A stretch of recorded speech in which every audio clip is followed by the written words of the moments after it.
Artwork outrage. Good evening and thanks for joining us. I'm Paula Akana. And I'm Yunji Denise, an exclusive with the artist whose convention center mural has been covered up because it depicts bones in the sand. Hans Loudislaw says he's appalled by the move. He didn't give permission to drape his work. The State Foundation on Culture and the Arts said yesterday that must happen before any commissioned work is covered or altered. KITV4's Catherine Cruz has our top story tonight. The art piece remains shrouded in a black cloth. Artist Hans Loudislaw was not aware that his work, Forgotten Inheritance, has been hidden from view. He thinks it sets a bad precedent. I'm appalled by it, really. I purposely did not show any, skulls or anything human. I'm an abstract artist, so I work in the abstract, and basically it was a very powerful way of saying what I wanted to say, which was pay attention to your land and the ancestry. But the artist's interpretation of bones in the sand is disrespectful, according to a cultural descendant of the area who doesn't think it's appropriate here in the convention center. Irregardless, we don't like it.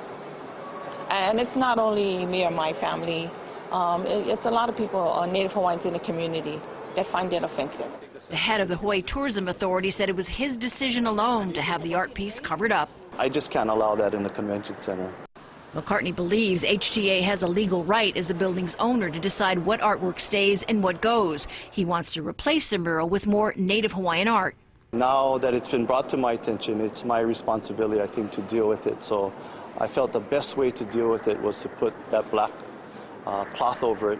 As for whether the artist is open to modifying his work, You got to be kidding. What am I supposed to put Coke cans in the place of bones? I mean, the whole point is the ancestry, the deep emotional feeling you get by looking at that. in any event, we're told the work is expected to remain covered until the issue is resolved one way or another.